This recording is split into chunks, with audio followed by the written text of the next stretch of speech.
So trying to think of different places that we can get hold of seeds. So I was thinking about spices and beans and all that kind of thing. And then it occurred to me that you can actually get spores out of mushrooms. And there are methods on the internet for cultivating your own mushrooms. And actually, you know what will come in handy is that horse poo. So I've got some relatively cheap mushrooms here, just the cheap chestnut mushrooms from Tesco's. I think the chestnut mushrooms are worth growing a bit more than the ordinary ones. But of course the first thing you have to do is get the spores out of them. So you need to pick a reasonably mature mushroom. This one might not be far enough gone, but the spores come from the gills underneath. See those wavy things that you can see in there? That's where the spores actually come from. And of course spores are effectively fungal seeds. So the way to get them or capture them is just on paper. And this is actually a scientific way of getting the spores out of mushrooms. It's a way of identifying the species. The colour of the spores is actually quite important.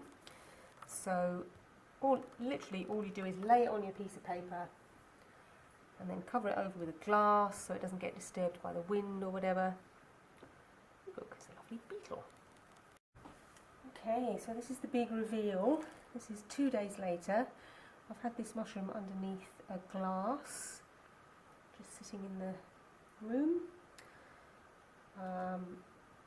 Let's see. Whoa. Okay, actually rather a lot of spores.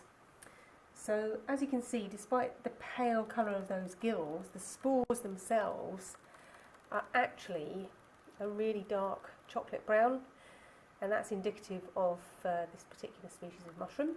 Different mushroom spore prints can be white, pink, green, all kinds of different colours. But so that is the equivalent of the mushroom seeds, and I am going to attempt to home grow some mushrooms. Right, so I'm going to cobble together a theoretical procedure for doing the mushrooms from stuff that I've read. So I have prepared some sterile broth. So this has been sterilised. It contains a very small amount of salt and nearly a small amount of sugar. So this is the culture medium that we start off the spores in. See, it was definitely sterile. So basically all we need to do with a sterilised and hopefully dry knife is to scrape those spores. Oh, look at that, there's actually quite a lot there. Look at that for a quantity of spores.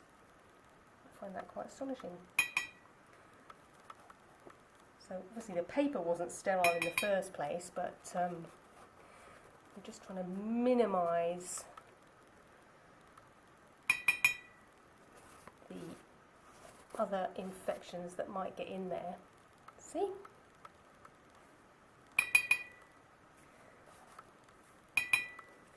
So once those spores are in that broth,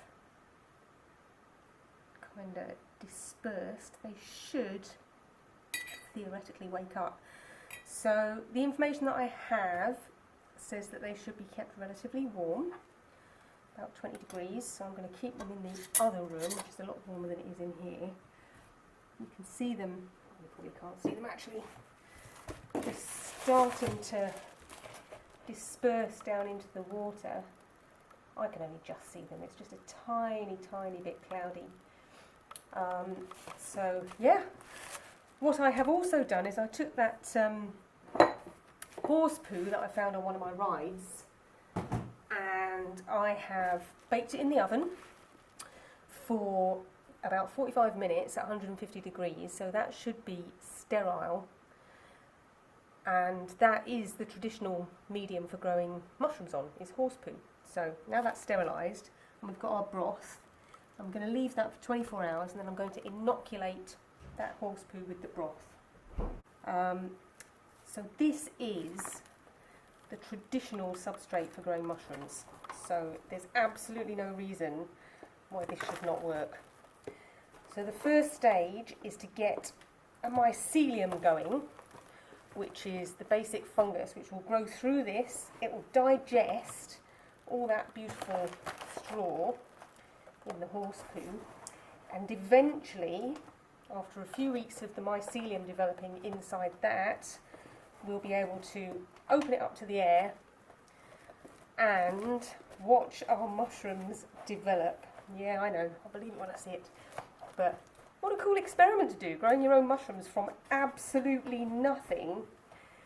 So obviously I'm using mushroom containers to grow the mushrooms, and I just happen to have a couple of plastic bags that are nice and stout and just the right size to slip these into. Some people may be funny about handling horse poo, but I can assure you it's completely sterile. Right, now just pack that in as hard as you can. And now I'm going to divide this broth between the two. Put the two baggy stuff on.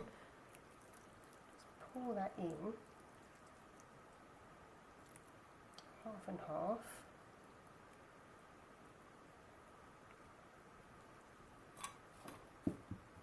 That looks pretty good. And then, see, these nice plastic bags are exactly right for these to slot into.